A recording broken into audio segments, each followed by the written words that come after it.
Yo desde hace como 8 años o más divido mi vida entre la práctica clínica y la docencia.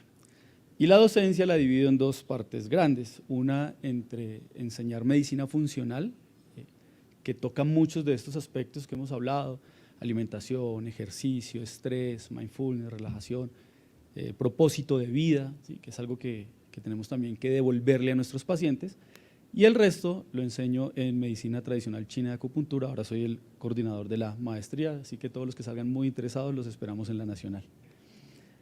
¿De qué vamos a hablar?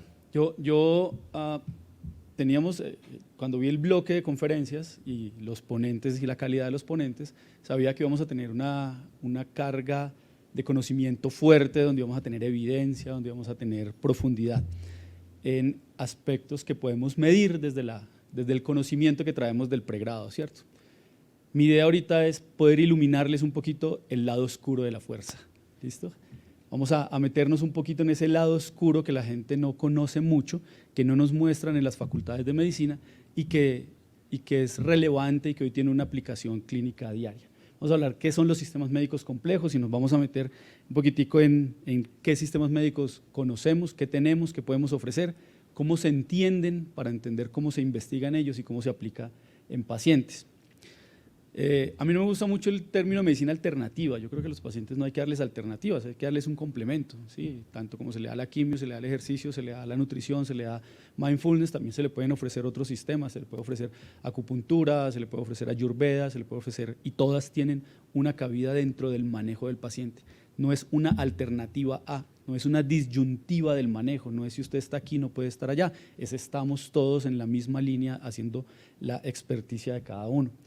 Y la medicina complementaria entiende que no busca una relación causa-efecto como tal, sino buscamos encontrar disarmonías, y eso es muy importante, lo vamos a ver ahorita más adelante.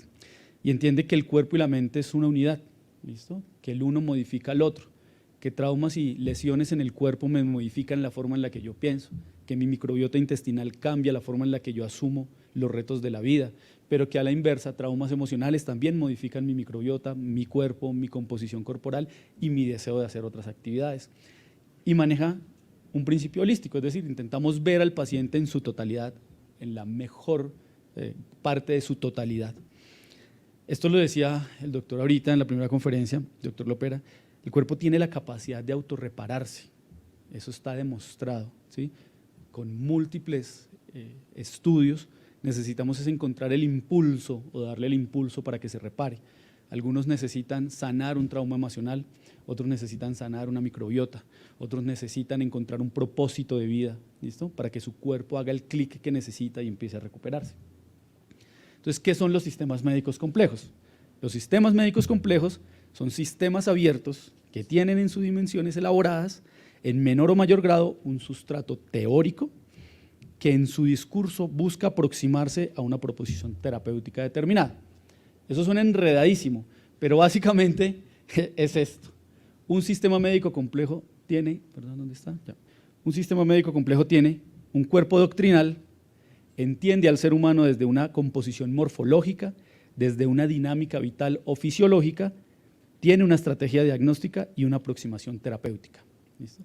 Es decir, la medicina que todos aprendimos en la facultad es un sistema médico complejo. Entendemos cómo es el proceso salud-enfermedad, entendemos que hay una composición morfológica, tendones, músculos, huesos, entendemos una fisiología como tal, entendemos cómo mi paciente maneja los líquidos, maneja las secreciones, cómo funciona el corazón y demás, y tenemos una forma semiológica de aproximarnos al diagnóstico y tenemos herramientas terapéuticas. Es diferente el sistema médico complejo a las terapias complementarias, ¿listo? Y hay terapias que no tienen el completo, digamos, todas las aristas que necesita un sistema médico complejo. Por ejemplo, las flores de Bach, ¿cierto? Es una terapia que sirve, da paz, renueva. Hay algunas publicaciones donde el paciente también mejora sus conflictos emocionales, le ayuda a aceptar el duelo y demás, muy estudiadas, ¿cierto? Pero no tiene una dimensión morfológica del paciente, no tiene una dimensión diagnóstica como tal, ni fisiológica del paciente. El yoga, todos conocemos los beneficios del yoga, prevención de riesgo cardiovascular, disminuye cortisol, disminuye metilación de histonas, es decir, tenemos toda una serie de evidencia de cómo funciona el yoga, pero el yoga no entiende al ser humano desde una perspectiva única desde el yoga. Lo mismo pasa con mindfulness y demás. Entonces, cuando yo tengo un elemento que cumple todos estos requisitos, es un sistema médico complejo, como lo es la medicina que aprendimos, pero como lo es Ayurveda, quizás la más antigua de los sistemas médicos complejos, como lo es la medicina tradicional china, el segundo más antiguo, como lo es la osteopatía, como lo es la homeopatía, como lo es la terapia neural terapéutica. ¿Listo? Ejemplos de medicina de algunos sistemas médicos complejos, como la medicina neural terapéutica, nace entre la fusión de Rusia, Alemania, Rusia proporciona el sustrato teórico, Pavlov y demás, de cómo con el cuerpo, el sistema nervioso central es quien dirige la estructura y la forma del cuerpo, ¿cierto? Y luego aparecen los Huneke, que una serendipia y demás logran demostrar cómo pequeños impulsos de procaína en distintas zonas del cuerpo logran producir transformaciones en el paciente morfológicas y fisiológicas. Ejemplo, era siempre controles de dolor, que era muy fácil de medir en esa época. Y aparecen lo que se llamó en aquella época los bloqueos novocaínicos y demás, para luego dar paso a la medicina neural terapéutica, que Colombia es como uno de los grandes referentes en medicina neural terapéutica a nivel del mundo, gracias a los aportes del doctor Payán. ¿Listo? En la medicina neural terapéutica específicamente, pues tenemos una visión holística de ese ser humano. Entendemos que el paciente puede autoecoorganizarse, en palabras del doctor Payán, que en paz descanse, es decir, que si le damos el impulso necesario a través de la procaína en los puntos necesarios, el cuerpo es capaz de reestructurarse. Entiende una morfología tal cual la conocemos nosotros, entiende una dinámica vital que parte de entender que el sistema nervioso modifica la estructura, hay formas de hacer diagnósticos a través de campos interferentes y finalmente pues tiene una aproximación terapéutica que es la aplicación ordenada y seleccionada de procaína en puntos estratégicos de acuerdo a la historia de vida de mi paciente. ¿Bien? Ese es un ejemplo de medicina neural terapéutica. Pero ahora sí hablemos un poquito a profundidad de lo que yo más hago, que es medicina tradicional china. Este es el hospital de Tianjin, este es el primer hospital de medicina tradicional china de Tianjin, se llama, donde yo me formé hace ya 8 años. De medicina tradicional china estamos acostumbrados a ver acupuntura, ¿cierto? Y todos relacionamos la medicina tradicional china con esto. Insertamos agujas, manipulamos agujas en diferentes puntos, ¿cierto? Pero las herramientas terapéuticas son mucho más amplias. ¿Listo? Tenemos ejercicio también, como el tai chi o esas actividades de movilización de energía, tenemos ventosas, tenemos moxa, que es aplicación de calor irradiado por ciertas hierbas, ¿cierto? Por artemisa y demás, en puntos de acupuntura, y tenemos fitoterapia china. ¿Listo? Hoy por hoy muy en moda, los cardiólogos ahora están fascinados con la medicina tradicional china porque en el último congreso de la semana pasada liberaron un estudio en falla cardíaca con FEBI disminuida con fitoterapia, 11 hierbas chinas que mejoran la FEBI. ¿Listo? Entonces esto está de moda. Los principios básicos en medicina tradicional china es que el cuerpo es un balance dinámico entre el yin y el yang. Y esa pregunta yo la recibo casi todos los días que hablo de esto, y es, ¿la medicina tradicional china sirve para esto? Al final la medicina tradicional china sirve para diagnosticar y abordar al paciente en un todo, independiente del diagnóstico que lo traiga. Y vamos a ver un poquito por qué. En medicina china, nosotros entendemos que la morfología, la estructura del cuerpo va a estar determinada por los grados de concentración de la energía, y por eso les decía yo que esto es empezar a iluminar un poquito la fuerza oscura, el lado oscuro, porque cuando empezamos a hablar de chi, ya la cosa se pone un poquito menos sofisticada, digámoslo, y entendemos que esa concentración de la energía me va a generar la construcción de tendones, me va a formar músculos, hueso, pero también me va a dar una dinámica y unos canales por los cuales la energía se recorre. ¿Listo? Entendemos una dinámica vital, es decir, una fisiología, y hoy sabemos cómo cada uno de los órganos vistos desde la medicina tradicional china tiene una fisiología específica y una semiología específica. Ya lo vamos a ver más adelante. Y hacemos diagnósticos individualizados para cada paciente, entendiendo al paciente como una entidad única, de acuerdo al imbalance de los flujos energéticos en cada órgano. Y las estrategias terapéuticas que ya les conté. Nosotros consideramos que en medicina china hay estas sustancias fundamentales, es decir, el cuerpo necesita de un adecuado balance de estas energías, del chi o de la energía, del sue, de la sangre, de la esencia, de los líquidos y del espíritu. Y el balance y adecuado fluir de estas sustancias fundamentales a través de estos canales de acupuntura distribuidos por el cuerpo que mapean el total de la economía corporal, pues da cuenta de la armonía de la energía y de la salud o la enfermedad.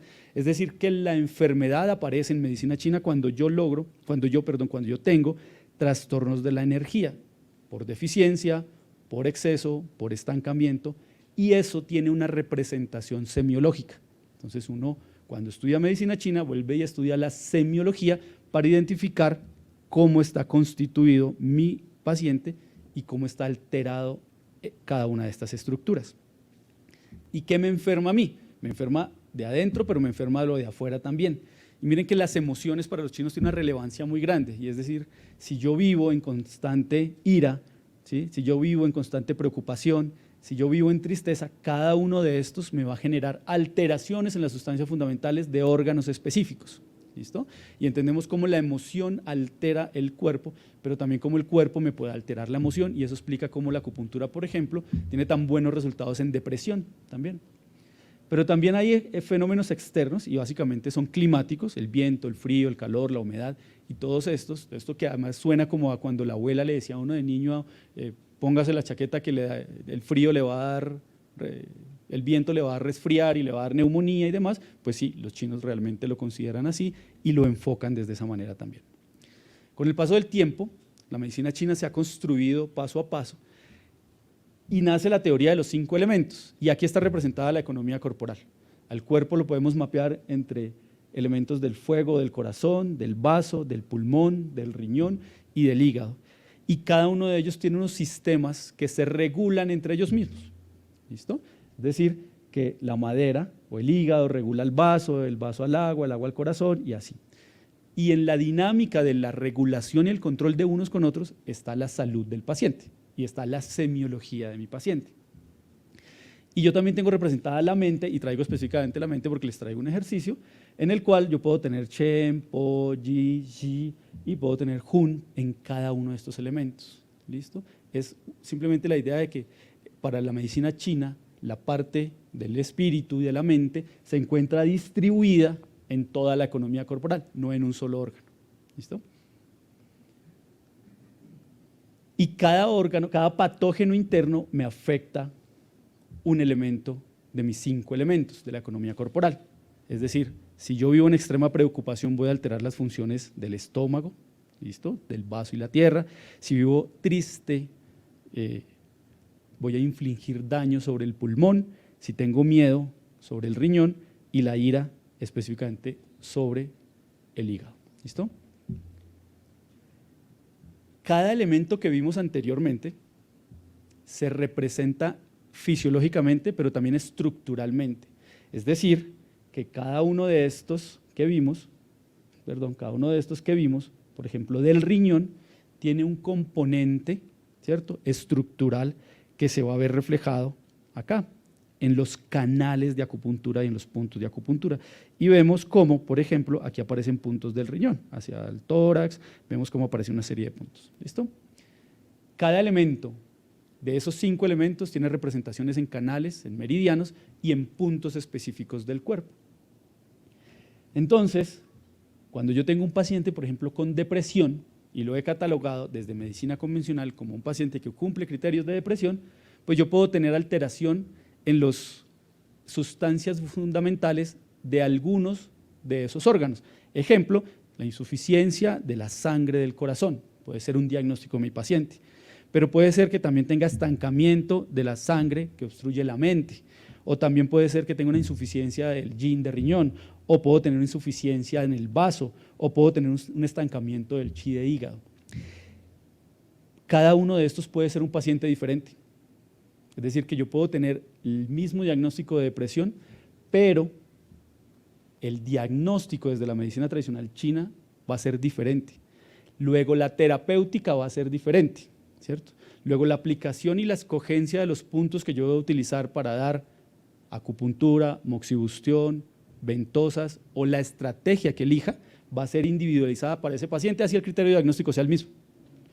¿Y esto por qué es importante? Porque entonces yo tengo que entender que cuando leo la evidencia en medicina alternativa, en medicina complementaria, tengo que entender el sistema médico complejo que estoy analizando para ver si metodológicamente el estudio se hizo bien, ¿cierto? Es decir, que yo no puedo decir que podría comparar un fármaco antidepresivo y aleatorizarlo entre placebo y acupuntura y darle los mismos puntos de acupuntura a 100 pacientes, porque lo más probable es que esté haciéndolo mal. ¿Listo? No tiene sentido que yo lo trate igual a todos los pacientes basado en el diagnóstico. Y eso es una de las falencias que tenemos a la hora de escribir y de publicar literatura. Centros en el mundo que utilizan eso, lo va a pasar, digamos, más rápidamente, ya lo vimos. Esto es del MD Anderson, donde, digamos, está integrado el manejo, dieta, hay opciones de acupuntura, hay opciones de, incluso creo que hay unas aproximaciones en Ayurveda y demás. Esto es del Instituto Nacional de Cáncer, donde pues, ustedes pueden entrar y también investigar todo cómo se está haciendo. Esto es del CDC, cómo nos habla de que deberíamos tener programas de medicina complementaria alternativa. La OMS tiene publicaciones desde el 2003 hablando de la importancia de tener medicina complementaria, alternativa o tradicional integrada dentro de los sistemas médicos de cada país. Esto es del NIH, donde busca que se le ofrezca al paciente un enfoque completo, un enfoque integrador, que busque la mejor evidencia disponible entre lo convencional y lo complementario a la luz del beneficio del paciente. Y esto es para, digamos, remarcar que la medicina o las intervenciones que nosotros hagamos, los sistemas médicos complejos que integremos al sistema, pues deben brindar seguridad y deben brindar eficacia, ¿cierto? Es decir, tenemos que ser capaces de demostrar que lo que hacemos cambia la calidad de vida del paciente, cambia el dolor, cambia el sufrimiento o mejora esa calidad de vida. Muchas veces no es tanto cuántos años va a vivir más, sino que estos que va a vivir los viva plenamente, cumpliendo su propósito de vida. Este es un reporte viejito, pero vemos que en el mundo, específicamente en Estados Unidos, el uso de medicina integradora y complementaria se está masificando. Cada vez tenemos muchos más servicios de medicina complementaria en el mundo, la gente opta por ellos. Lo que más solemos ver son condiciones de dolor crónico, ¿listo? Es como el síntoma que motiva que la gente busque otras opciones de tratamiento, condiciones gastrointestinales, depresión, manejo del estrés, y específicamente en cáncer pues hay evidencia en varias cosas interesantes como dolor, fatiga, dolor sobre todo neuropático también asociado a quimio, náuseas e insomnio. Hay estudios obviamente de calidad de vida que engloban estos desenlaces.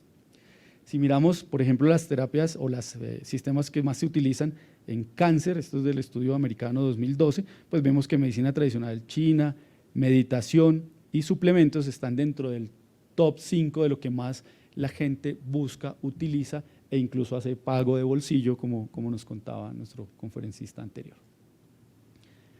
¿Por qué todo esto? Porque necesitamos poder, digamos, entender la diferencia al analizar la evidencia cuando nos aproximamos a integrar servicios. Instituciones grandes, serias, como Fundación Santa Fe, digamos que remarcan y siempre quieren y buscan que cualquier intervención esté sustentada en la evidencia. Prueba de eso es que poder habilitar el servicio de medicina complementaria, que hoy ya lo tenemos, fueron 2 años de discusiones para que pudiéramos llegar a decir, oiga, la acupuntura puede entrar al hospital. ¿Listo?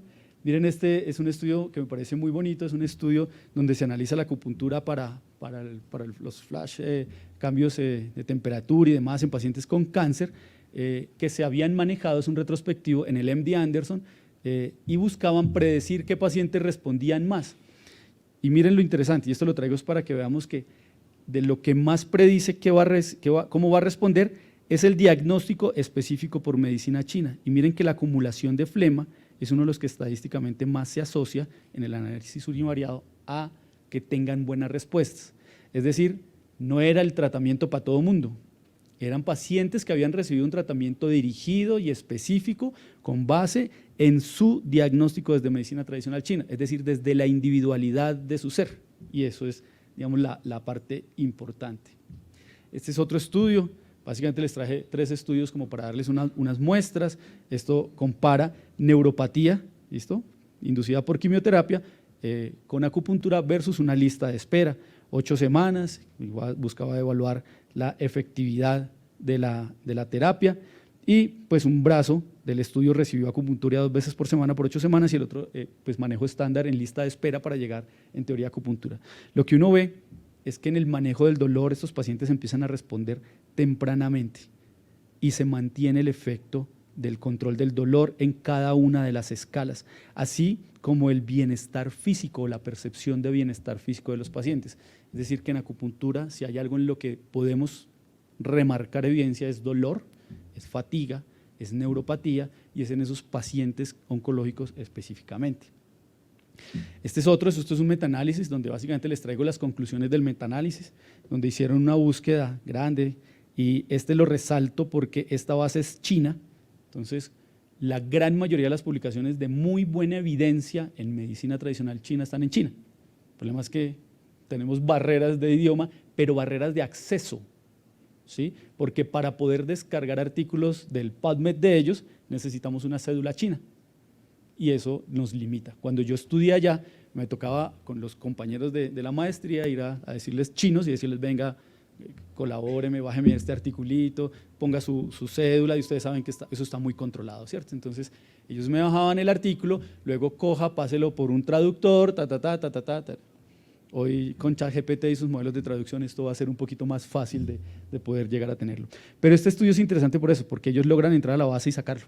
¿Listo? Eso es un análisis es un metaanálisis como tal, y tiene 10 estudios clínicos aleatorizados con 650 pacientes. Y las conclusiones es que una cosa que uno no se esperaba, la acupuntura mejora o disminuye la lesión o el riesgo hematológico de los pacientes.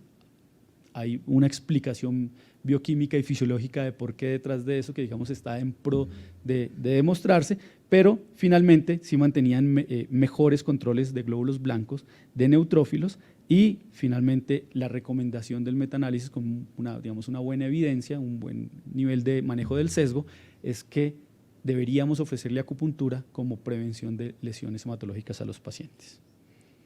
Conclusiones de la charla, una charla rápida, muy introductoria de esto, es que debemos conocer cada sistema médico complejo a la hora de evaluar su evidencia y de incorporarlo al sistema, que la acupuntura es segura en manos expertas, un evento adverso de acupuntura por cada 2 millones de punturas, traducidas como infección del sitio de la punción, es decir, un enrojecimiento leve del sitio de la punción, o sea, es extremadamente segura.